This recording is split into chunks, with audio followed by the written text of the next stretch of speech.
hi, Jenna. Well, hi, Shelby. How you doing today? Oh, pretty good. How about you? I'm pumped to finish our episode on Iron Flame. Yeah, we are here for episode 2.2, I guess. The second half of the second part of Iron Flame. It's a fat book, man. There's a lot to talk about here. There's so much. This should have been 2 books. Yeah. So if it wasn't already clear, there are 3 other episodes we've already released on this book that we recommend you watch first before you come to this one. But yeah, spoilers for all of the Iron Flame. And Fourth Wing if you haven't read it. But hopefully you've read it if you're coming for Iron Flame. Yeah. So yeah, read or watch those first if you haven't yet. And otherwise, let's get into it. Let's do it.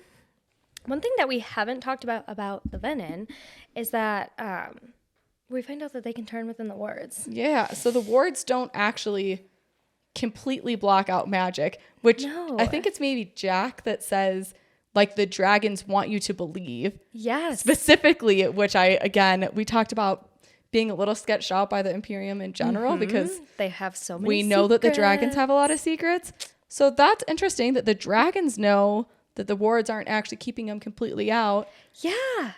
And that they can turn on grounds. And so now we realize, like, when you go back and think about the first part, there's so many more, maybe not so many more. There's a handful more venin that are there that we just didn't really have confirmed that that's what they were. Right. Until later. Exactly. And so that really puts into perspective, I think that Varish really was a venin. Right? Because the thing for me is someone had to be convincing them to turn. Someone had to be telling them what to do. Yes. And they were all on campus. So it had to be somebody on campus. Yes. So I feel like it had to have been Varish. It had to have been. And I'm like, how many other students was this happening to? Right. That we just like didn't realize. And obviously all the ones that attack Violet must be.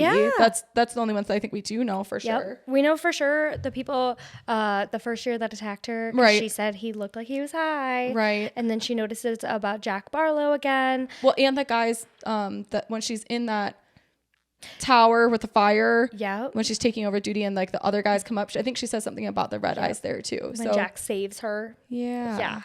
So that was just interesting to think about how much more how much more prevalent it was. Absolutely. And really, again, makes me question the wards because there's already so many funky things kind of going on there. Like, why can dragons only breathe fire onto one? Why does it block the magic for venin and flyers, but not for dragons? Yeah. Why did Lyra want to extend them elsewhere and Warwick didn't want anyone else to have that ability? Why wouldn't you want to protect Navarre, right? Exactly. I have so many questions on why he didn't. Like, it doesn't make sense. So then I want to understand the wards in general more. Yes, like same. Why, how are they working? Exactly. You know? Yes. And on that note, in 600 years was the last time that it had been formed. Why did Andarna wait until now? I had the same thing written down, right? Because she says she waited 650 years to hatch until she heard of basically Violet turning 18. And that's when she decided to hatch, which also then makes us know that all the dragons can intentionally hatch whenever they want to, which is weird. I guess so they were like in a form of hibernation inside their eggs, I guess. I don't know. And you're just like conscious inside the eggs. That's the part that I thought was interesting because now if we fast forward to being in Erasia and there's new hatching grounds and everybody feels that pulse of magic when a new hatchling hatches. Yes. They chose to do that then. Yes. And so that is like, it makes me wonder why those dragons decided that was the time to do it. I wonder the same exact thing. And since Andarna knew that she'd be this like 7th species, like, why now? And why, like, is there going to be more of her species coming out? Because we know that Taryn says that there's 2 more black dragons that are hatching. And he doesn't know about Andarna. Because only the elders know. But he knows about these other 2 black dragons. Well, yeah, but he also thought that she was a black dragon. So that's why I'm like, are they black? Are they black or are they Andarna's? Well, okay, so let's talk about Andarna then. Andarna. Okay, when you went back this time, was it more obvious to you that she was changing colors? Yes. Okay, yeah, it really there's was. like a point when she looks green and then a point when she looks red and blue. She's like, wow, she's kind of matching this guy.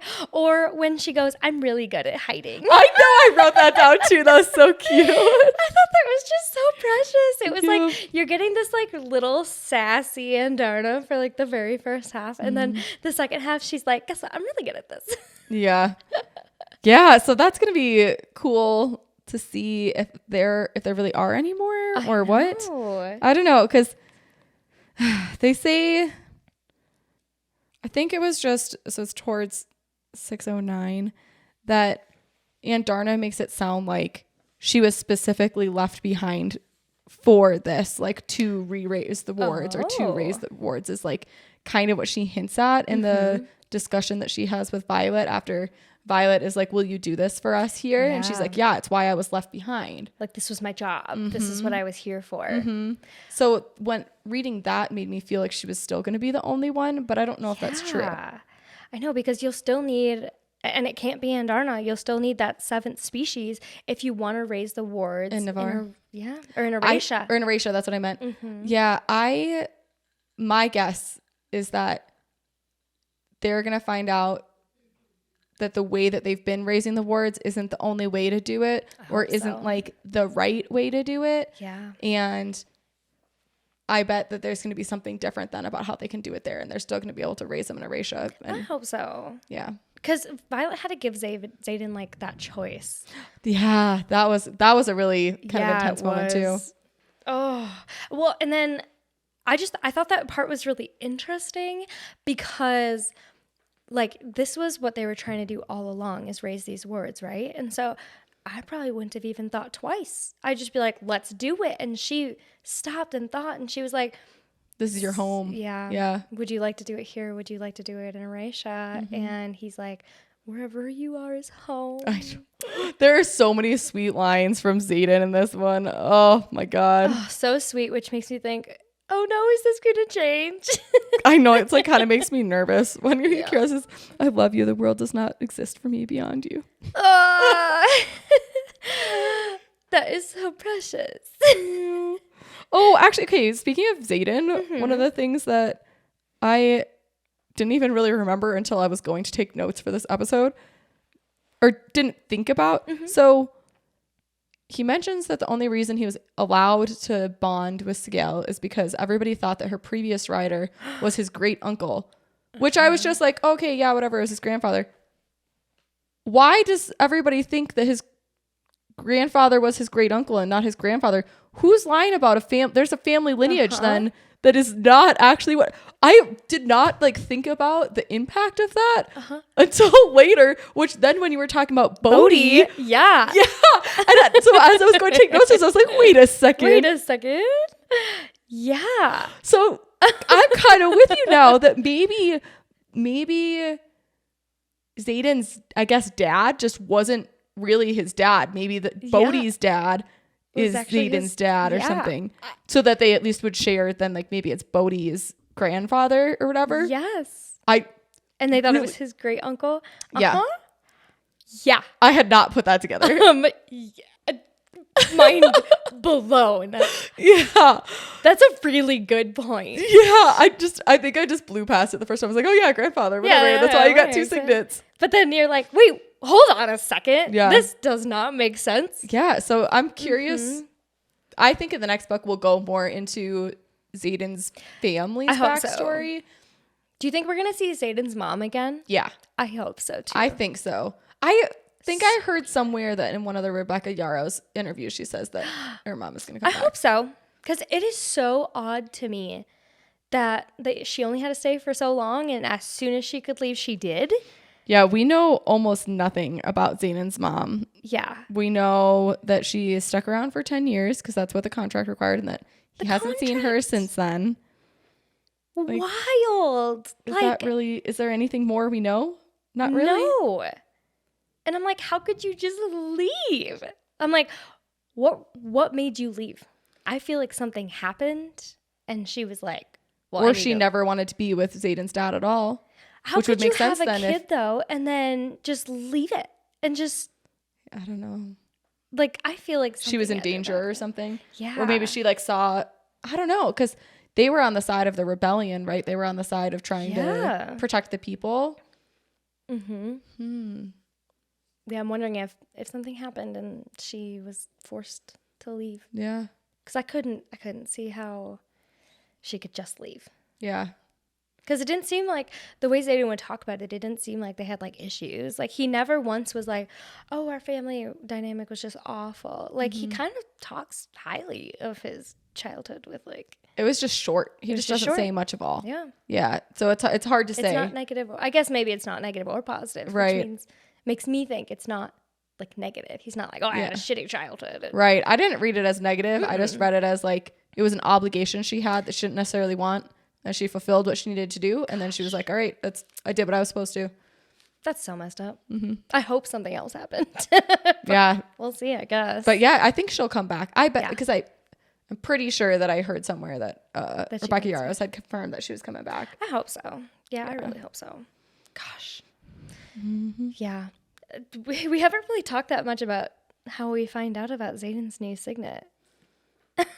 Yeah, well, just her cornering him finally when they, like, right before they're about to fight the wyvern. Could not be worse timing. Yeah, that was interesting timing. For real. I loved watching Violet go through what she thought it could be. That, like, was a really, I don't know, that was, like, such an intense moment, so intense. And I think interesting because that scene is where I think we as readers then get to reflect a little bit more on what do we think Violet's second signet is. Yes. Because she talks more about, like, it's what you need, right? Yep. She's like, what could you have needed? And she goes through, like, the list of, like, well, you were in the rebellion, and this happened, and you need to do this. And then she's, like, figures it out. And I love that wasn't it Sloane that was like, well, if you bond to like your family lineage dragon, you either go insane or you have a second signet. Yeah. And she's like, that's pretty much the only two options you can have. And so Violet is like, oh, and a light bulb moment, when it like, clicks. Oh my gosh. But I love it because it also brings it back to like at all this time, it makes more sense why he says you have to ask me, because otherwise he'll just be answering questions that he didn't even like, that she didn't even ask. Like, he'll already know that she's questioning about things, but unless she says it out loud, he would give away his signet. I see what you mean. I hadn't thought about that impact. I guess that's probably true, that he already knows to keep it close to the chest. Yeah. Like, he already knows what she wants to ask. He already knows that she has these questions. But unless she physically asks them and voices it, otherwise, he'll just be answering questions she never even asked. And she says that a few times. That's some of it. But I also think, and like right when they finally get to a point where they're like, you got to tell me everything. And he says, stop being so scared of the answers or waiting for me to give them to you. Demand the truth. I need you to love all of me, not just what you decide to see. So I don't think it's all him hiding his signet. I think a lot of it is him saying, you want to ask hard questions, or you don't want to ask hard questions because you don't want hard answers. You don't want to have to work through that. You want to live in La La Land. But like, if you want to have a real relationship, we got to do this. And we don't want to be Violet. Yeah. No. No. Yeah. So I think it's more about that maybe. But I understand when she questions whether he's been manipulating her the whole time. That would be really hard, because if you knew that he knew everything you wanted in any moment, right? All along the way, he could have always been acting exactly how she wanted. Exactly. So he could just be putting on this act. And so I can see why she gets a little bit like, yeah. I don't get why she's mad at him, but I can get being a little hesitant. I could too. And I like that she turns around and she's like, no, I said I would trust him. I'm going to. I just thought the timing sucked. The timing was stupid. I don't know why that was the moment they decided they needed to have that argument. Exactly. Because now they go through this entire fight, and then now they're going to have to figure that out, but they're also going to have to figure out the Venom thing. Is he still going to have the second signet? Like, what the heck is going to happen? Dude, I have no idea. I really been trying to drag through my brain what do I think is going to happen with Xaden, but I think it just happens so close close to the end and we know so little about Bennett. Like I literally have no idea where it's gonna go. Do you think that they're gonna be able to heal Xaden? See, I think that's why I think that like talking about Violet's signet and maybe like some options. In the first half, we kind of talked about like the mending magic, right? And I think that like mending magic, she could heal it, she could change it, like something could happen. Like she'll be able to like warp it and manage it in some way. And so if that were to be able to happen, maybe she'll be able to work around the way that he has to work with magic now. And so I think that like that might be a need, but then again, I don't see how that could be like her need. Right. So yep, I agree with that because the only thing I wrote down that I felt like was an obvious statement of saying what she needs is when she specifically says, I'm a person who needs, and it's italicized, information to center myself. And so that goes back to, oh gosh, what did I just do? That goes back to when we talked about in the first part that maybe one of her signets is like being able to communicate with the dead or something. Because I feel like that's where she could get information from. But I don't know. But the one that I think is more, I don't want to say obvious, but that I could see a little bit more is the distance wielding part of it. Yeah? Yeah, just because they specifically have a couple sentences where they say, I've only read about 2 riders in all of history who could cross hundreds of miles in a single step, and there hasn't been one in centuries. There's all the, all this little bits about how it's like, oh, this distance wielding. So that's the only reason why I'm like, huh. Kind of like how they talk about like the 600 years, and then you find out that Andarna has been like basically like in her little egg for 600 years. So that just felt like such a little, I don't know, drop there that it felt unnecessary unless somebody's actually going to be a distance wielder, Yeah, for real. So that's literally the only reason why I would think that one, because the only scene that I'd maybe say is when there's a point when she's running really fast and says that she flies straight through, her feet barely skimming the marble steps, and kind of the way that scene reads, I could see it. She's like distance wielding, I guess. I don't know, but I don't know. I think it's a lame one, but it seems like a weird like statement to put in there if she's not. I don't know. You know what would suck though? If she could distance wheel this whole time and couldn't go see Xaden. I know. Well, it might be just developing now because I mean, Andarna just came out of the dreamless sleep after they got to Eratia, right? So it would make sense if it didn't develop until after then, because before then she still had the time stuff, which is like so. As a baby, Andarna had this time-stopping ability, right? And now she doesn't. So it's like, to me, can their signets change? Like, what? Like, how does that work? Like, Andarna can't stop time, but then she'll have a different signet? Well, Andarna doesn't have anything, right? Like, it's the signet is through the rider. And like their bond with the dragon. So Andarna by herself doesn't have anything. Yeah. But they said it was a difference because she was like a feather tail and not fully developed yet. Interesting. And they haven't had any other feather tails bond, so they don't really know like how that actually works. Yeah, how that would happen. It's a good way to put a plot hole in there. Yeah. I don't know. But also about Andarna, I noticed that when they go to like raise the wards, Andarna says, I don't like pits. Did you catch that? When Violet's like, get your butt down here. And she goes, I don't like pits. No, I didn't catch that. Yeah, I was just like, that's interesting. Like, what happened? Yeah, I did not catch that at all. I don't know if that means something. Like if it even means something, or Andarna was just trying to be a sassy little brat. Right, like, because it could just be her being a sad, like, I don't want to go in a pit. Yeah, I don't want to be in the pit. But I'm like, did something happen? Yeah. Like, were you put in the pit? I don't know. Yeah. Andarna. I am so excited to learn more about Andarna. And see her continue to grow. I hope that her wing really does strengthen enough that she's able to at least fly. Me too. That was really sad when she woke up and her like wings weren't working. She's like tripping over herself and it's like all embarrassed. She doesn't even know. Yeah. Well, and then when Violet's like thinking something and she goes, I'm not broken. I know. Like, oh my gosh. So heartbreaking. So heartbreaking. That was really I'm not sad. broken. Oh, Andarna. I loved her this entire book, and I love to see like her changing from like a little baby to now a sassy teenager, and now I'm just like so excited to see like her growth. Like, why is it like the dragon's growth is the most what I'm most excited for? Right? Well, because she has a lot of growth for sure. She does. She absolutely does. And I wonder like what'll be the difference with her too, other than like comparing her to the other dragons. Like as she gets bigger. Yeah, because she says, like, oh, I don't relate to any of the other adolescents because she's not the same, literally. She's literally the leader of her own den, and she's just a baby. Just a baby. I'm just a baby. We watch way too much TikTok.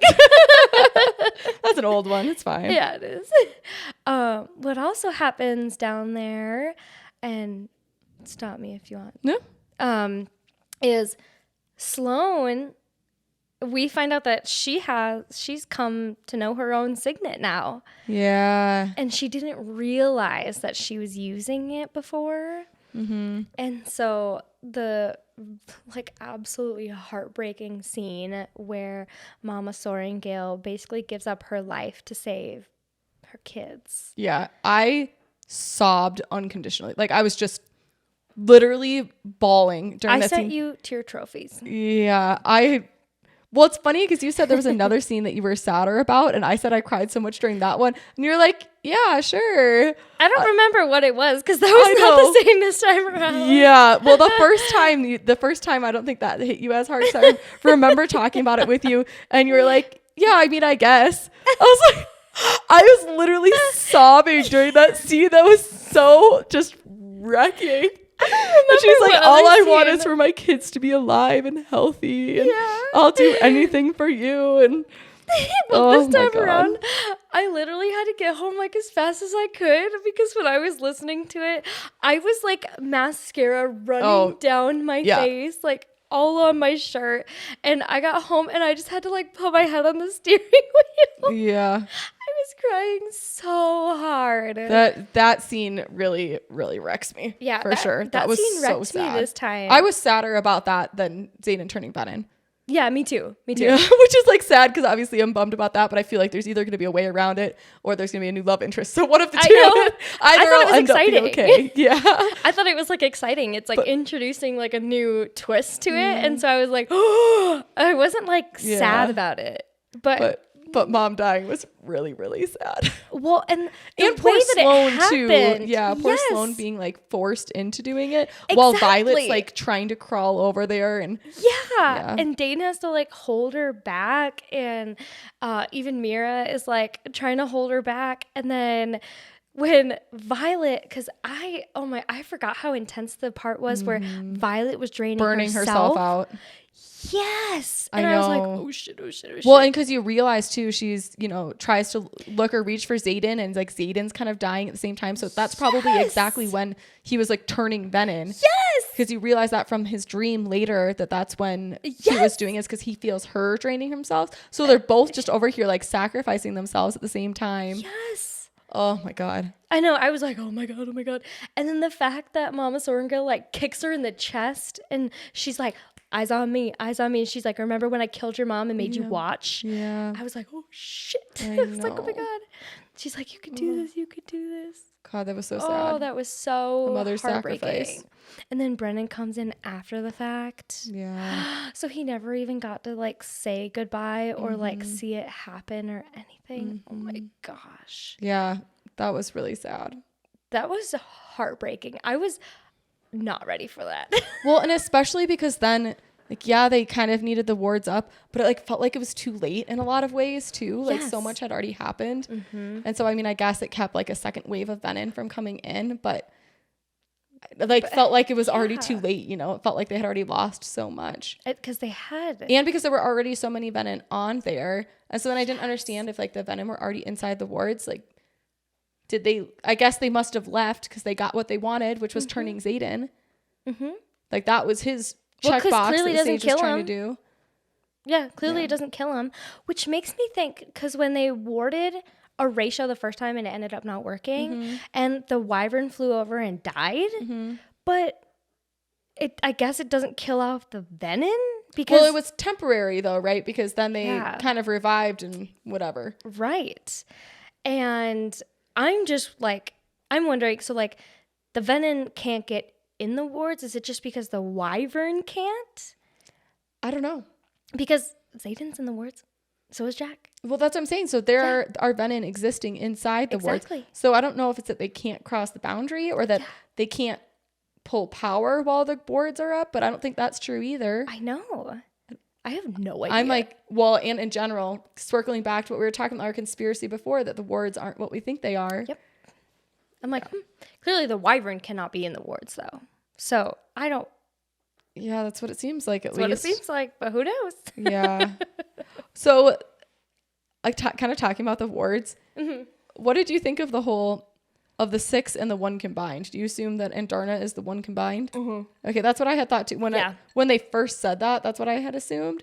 But I don't know. That's why I think she's just like so different from the rest, is because she's got to have like something that really separates her from all of the others. Right. Well, that's why I'm curious what the 1 combined is. Is it just that she's a chameleon and can look like any of them? If that's what's going to be important, right? Because she can change her color. Mm-hmm. I don't know. Yeah. Which gets me into another potential Violet signet. Ooh. Which I've seen floating around, and I don't know if it's kind of too convenient of a stretch, but I think you brought it up before that maybe Violet is kind of, I don't want to say chameleon, but can adjust her signet basically like based on need.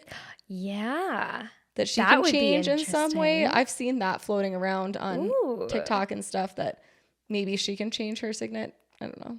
And I've seen somebody said that she can mirror other people's signets. That would be really cool. Wouldn't that be interesting? Yeah. Is there an example you think you have that you could think of her doing that? Yes. And I actually saw, I think it was Fantasy Fangirl's podcast or either their TikTok, or I saw some video on it. And they said that when she's running, she's next to Auric Greycastle, and we don't know what his signet is yet. And so what if he can distance wield and she uses it and like runs really fast or distance wields, whatever you want to call it, to where she needs to be. Oh, just because she's near him? Yeah. So it's not her signet. She's mirroring his. I mean, that would be super cool. That would be so cool. That would make her so much more powerful than anybody else. Exactly. And what if the dreams, what if Xaden can like push out his dreams and she's just mirroring that? Yeah, I don't know. Yeah. And if it's not one of them, then I also want to understand how the venom are getting into her dreams. Yeah, I wonder that too. Because you talked about what magic do they have now that they're venom. Do they have their original signet, or do they have something else? Like, was that somebody else's signet? Was dreamwalking? Because what the fuck? Right? Or is that something that they just picked up afterwards? Yeah.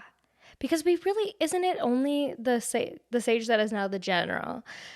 Isn't it only him that's doing it, or is it multiple? I think it's the same sage in all of their dreams, at least. At least that's what we see. Not that we...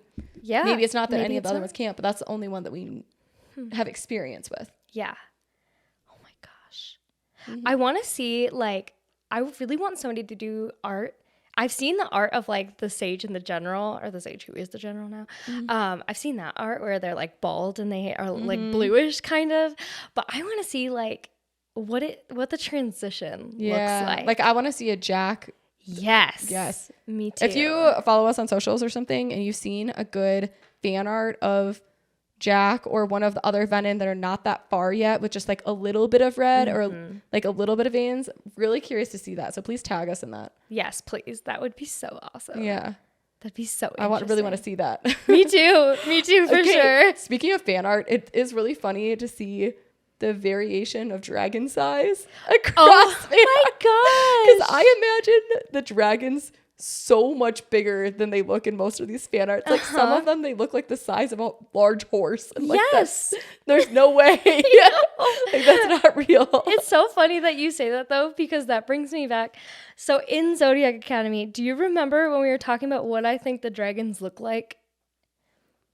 No. So I pictured like this little like not like a big scary dragon like in like Game of Thrones or something, but like a little cartoon dragon that has like a really big belly and they've got the little arms and they're like floating. That was what I pictured. And it's so funny because like I'm trying to get myself out of that mindset so hard. Do you still picture that a little bit here? Yes. And it's just funny to me because I mean, if you think about a little baby golden dragon with a big belly, I think about the little cartoon dragon. Oh my God, that's so good. I know. And so I have to like remind myself to like go look at fan art of the really big dragons because I'm like, big scary dragon. I just have like Game of Thrones in my, even though those are wyvern and not dragons, let me just put that out there. But that's okay. Do you remember when we were talking about wyvern versus wyvern in our first episode? Yeah. And we had Siri say wyvern. Yeah. Well, that's how you know I'm really a nerd. I already knew that term. And, you know, I didn't. I was like, I've been saying wyvern. That's okay. Even all through Throne of Glass, I said wyvern. Yeah. But yeah, big scary dragons. I love to see the variations of fan art. Yeah. It is crazy. It is really fun. People are so talented. People are so talented. And it's funny because like I've seen so many versions of like Xaden, and I'm like, I definitely have my favorites of like who's who. Definitely. I think the one that's on your candle, that specific one, that's like one of my favorite ones. That's one of your, I like that. I actually did see a fan art of like, it was half of his face and it was a red eye. And I think that one's my favorite. You gotta tag me in that. I want to see that. I'll have to send it to you. Yeah. I love to see everybody's fan art. I know, so me fun. too. Oh my gosh. Oh, okay. Well, what else do we have about dragons, maybe? Well, okay, so about Andarna, here's something that I have that I'm questioning how it's going to affect her in the future. So, do you remember when they had to go find the runes and they get trapped in the cave with fucking Solus? Yeah. And they, like, he comes in all like, I'm gonna eat you. Yep. And Andarna ends up killing him. Slayer. Dragon Slayer. And they said that they weren't gonna punish her. But it's like, still a big deal, clearly. Exactly. And so I'm wondering, like, how is this going to affect her in the future? Like, is this going to change how her character is going to develop? Like, is this going to come back in the future? Like, they just brushed over it and they were like, oh, the elder says she's fine. Like, I think there's going to be more to it than that. Yeah, if it's going to impact people or the other dragons' respect for her or something. Yeah, like, is it going to outcast her or is she going to outcast herself because she's going to not be okay? Yeah, I don't know. They do kind of blow past it, honestly. They do. And Taryn made it a really, really big deal. Yeah. Yeah. Huh. I hadn't thought about that. Or how about, like, with Taryn and Sigale?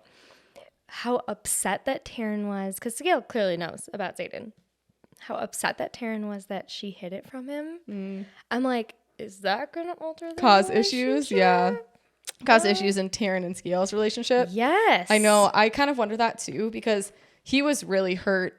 But you know what? Honestly, he should get that because he kept stuff from Violet too. So. True. And they're probably all keeping stuff from the humans. Yeah. Whatever. It's so many secrets the Empyrean has. Yeah.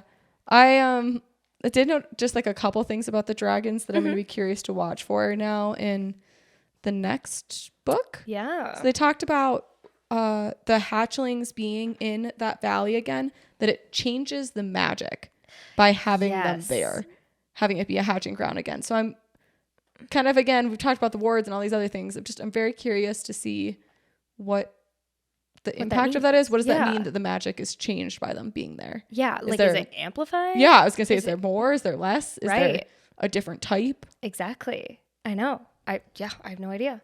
But yeah, I'm definitely excited to watch out to see what the changes in that and what to see, like, are there going to be more species of dragons? Like, what are the different species? Like, how do they interact with each other? Like, how do they compare to each other? Do they have different, like, abilities? Yeah.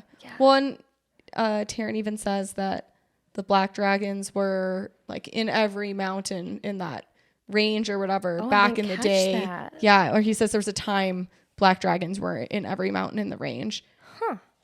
So, again, I want to know, we just, like, we don't really know very much before unification or before the days of riders.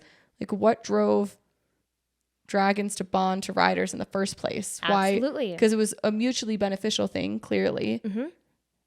But why? But why did the dragons What are the dragons getting out of it? Exactly. Because it doesn't seem like they're getting much out of it. It Right. seems like the humans are. Right. So what are the dragons getting? Why did they want to do it? What happened 600-700 years ago? Mm-hmm. Yeah. Exactly. And so there haven't been any black dragons. We have Terran and then Coda. Yep. And I'm like, why are there more black dragons now being hatched? I was going to say born, but I realized it was maybe because they're back in the valley where the black dragons are from. Maybe that's where more are hatching now. Interesting. Since now we know they're sentient while they're in the egg. Or I'm assuming it's an egg. I don't know. Before they hatch? Yeah, I'm assuming it's an egg. Yeah. Or an egg-like structure. Yeah. Interesting. Yeah, I really think that in the next coming books, we're going to learn so much more about the Empyrean and learn more about the dragons specifically and how they interact. But I'm like, there's been so much history that's been lost that I'm like, are the dragons just going to start to like open up and they're going to start sharing the secrets, do you think? Yeah, that's true, because the dragons must know a lot of the stuff, like what was in the journals. So why are they not sharing? Yeah. I don't know. It's crazy. I loved the scene where Jasenia tells Violet, like, this is what I think this means. And she goes straight up to Coda with all of this sass and confidence. And she was like, you. She's like, you tell me right now. Like, is this real? Yeah. Is this what's going to happen? And he's like, yeah, pretty much. Like, what you're thinking is right. Mm-hmm. And Taryn was pissed. Because it's so rude to talk to anybody else's dragon. Which is weird to me. Like, respect thing, I guess. I don't know. I guess. I mean, she didn't die for it. Well, lucky her. I know. Yeah. Didn't get scorched. Yeah. So we talked about in the first part that Varish says that he can influence his dragon. Mm-hmm. Do you think that could be because, like, say we're on the track that he's Venin. Mm-hmm. Do we think that could change the bond and so he could actually influence the dragon? Yeah, because that's what Jack does to Bade. He like influences the... Yeah, remember? That's why I think he gets Bade to do that. He says that afterwards that he influenced Bade to do that. I didn't catch that part. Oh my gosh. Yeah, so I think yes is the answer for sure. But it makes me wonder what's going to happen with Skeleton. Exactly. Like, is Xaden just going to be able to, like, influence her decisions now, too? Oh, my gosh. There are so many different ways this freaking series could go. Yeah. There's a lot of directions that it could go, for sure. Yeah, absolutely. I want to talk about Violet's first signet, her regular signet that we know. Oh, yeah. Okay. So after she comes to Erasia and now she's not training with Carr anymore, she's training with somebody else. Yes. And he says, you wield pure power that takes the form of lightning because that's what you're most comfortable shaping it as. And so I want to know what else she might be able to wield that power as if it's not just lightning, because the way he says that really makes me think she's going to be able to use the power in a lot of different ways. It does seem that way. So I don't know, but like her lightning was drawn to magic, including the magic inside the wyvern or like inside the wardstone or whatever, right? Like it is drawn to that, but just talking about it as like an energy field versus just drawing lightning was an interesting distinction that I want to know what that means. Yeah, I wonder what that's gonna manifest as. Like, how else is she gonna be able to use that? Mm-hmm. Now, I actually noticed that too, and I thought the same exact thing. I was like, what else can she do? Yeah, but I wonder if that's why the Venin are so interested in her in particular. Mm-hmm. You're the one who wants. You'll be so much fun for him to wield. That's which I'm sorry, thing. Like what? What the heck does that mean? I don't know. So I want to know that you'll be fun for him to wield. Makes me want to know how much control the general has over the lower level Venin. Exactly. Like what does he think he's going to be able to do with her? Yeah. I guess. And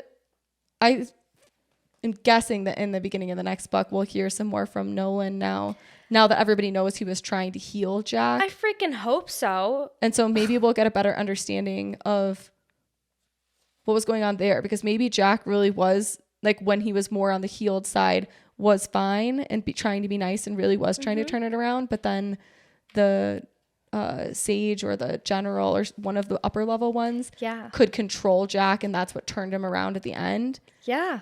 Maybe. I really just wonder how that structure is going to work with the Venin. Like, powers, influence, the structure of them. Why is it changing? Why is it new? And wyvern types. Is that at all related to that? I have no idea. Oh my gosh. I was just kind of remembering that we had a very brief conversation that I totally forgot happened in the second half of the book about, like, the page headers. Oh, yeah. And at chapter 66, it says, "We've tried every method we know of as you requested. There's no cure. There's only control." And below it, it says, "Missive from Lieutenant Colonel Nolan Colbersey," however you say his last name, "to General Lilith Soaringale." So it's an old note. It's an old note. And why, one, was she researching it? What was the need for it? And does it have to do with Violet? Or I've had the same questions. Yeah. So clearly both of them have been in the know for a while. Yes. But it makes you wonder who was Venin that they were needing to save. Was it Violet's dad? Was it Violet's real dad that's not the scribe? Exactly. Was it Violet herself? Was it Lilith herself? Yeah. Like, because I've seen a theory on TikTok that said that when she was pregnant with Violet, that she was Venin, or she turned Venin, or something happened. And just kind of held it in control until then. Yes. Yeah. Because the way that Lilith talks about the scribe dad too, it was, like, very clear that they've been planning this for a long time for Violet. So they were like, you need to know everything and be able to execute everything when the time comes, knowing that time was going to come for her. So yeah, that's why I'm like, there's got to be something Venin related in Violet's past. It absolutely has to be.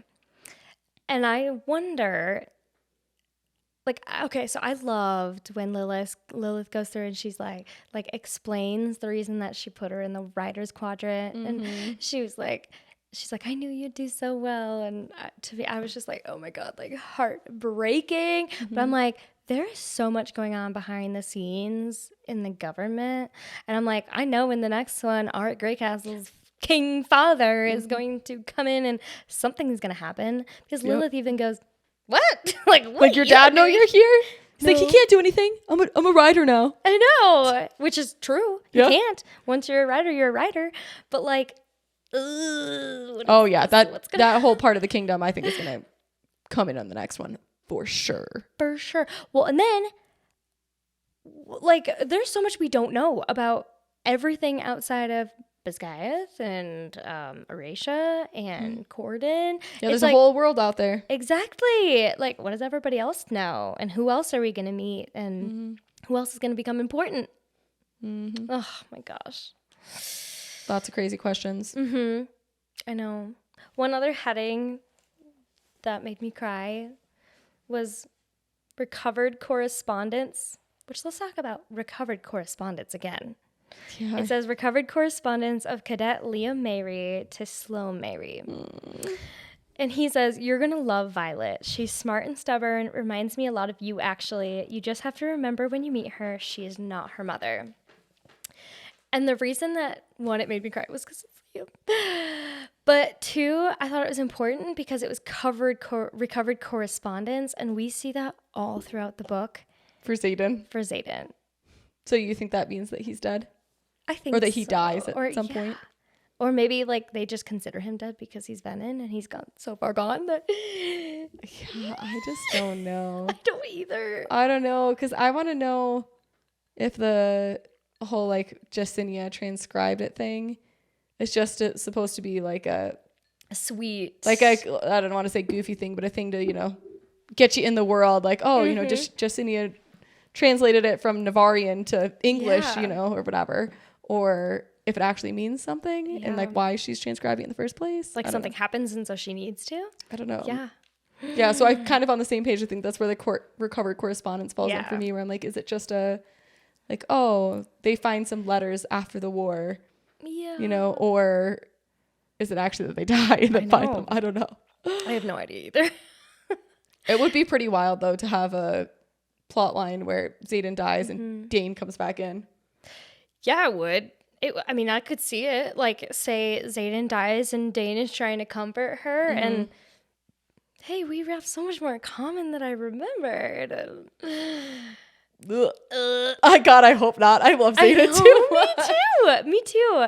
And I love the growth with Xaden. I love them in their relationship because they really do build out like better. And obviously they're fighting and there's some childish shit, but they're young still. And I think there's a lot of things they try to do better. And I feel like there's just, Xaden does so much as a leader, and I feel like he's doing a really good job of like leading the relationship too. Like he wants them to have like a communicative, non-toxic relationship. And so I feel like he's doing such a good job. And now I feel like he's just going to have so much more to deal with. And I don't know if it's going to like how it's going to impact them. Yeah. I don't want him to like die or be gone. I know. So sad. I feel like he's got to be saved. I feel like we're going to get a happily ever after. I don't know. I hope so. But Rebecca Yarros also says she likes making people cry. Oh, God. She said in one of her interviews, like, I'm not afraid to kill off main characters. Oh, man. Yeah. Well, yeah, Liam. Should have killed off Liam already. That was pretty heartbreaking. Heartbreaking. So sad. I think, so that in Fourth Wing, and then the mom dying, I think those are like my biggest tier trophies of this series so far. Yeah.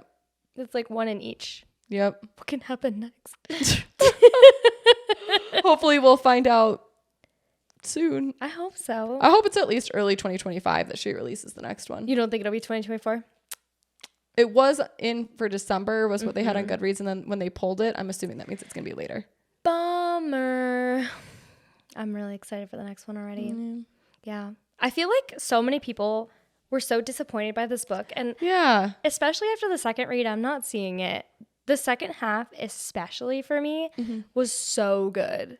Yeah, I don't know. I mean, I really liked it. I do think it would have been better as 2 books, but that's my only like major feedback. I know a lot of people were like, "Oh, I hated her writing. She rushed through it." I don't know. I liked it. I mean, I wasn't expecting it to be like a literary masterpiece, you know. Definitely not. I thought it was plenty entertaining. Me too. I don't know. And I'll be the first one to say that I liked the second half more than I liked the first half. Yeah. But I don't know. I feel like the second half, like, it was so good. It was so good. It was so action packed, and there was growth, and there were twists and funny things and sad things. I was like, I loved it. I did too. But then again, I love a book that's going to make me cry. Yeah. Yes, you do. Yes, you do like books that make you cry. Well, you got anything else about this? No, I think that's really all I got. I think so too. I'm awesome. pumped for the next one. Yeah. I'm sad to be out of it. I get this like nostalgia when I finish a book, and I'm like, but I don't want to leave the Imperium. Yeah. Well, we'll come back hopefully soon. I hope so too. Well, thank you guys so much for listening. Yeah, thanks for joining us. If you're here to the end, please go leave us a rating on either Apple Podcasts or Spotify Podcasts, because we really appreciate you. Yeah. And you've really stuck it out if you're here to the end. All right. Thanks, guys. We'll see you next time.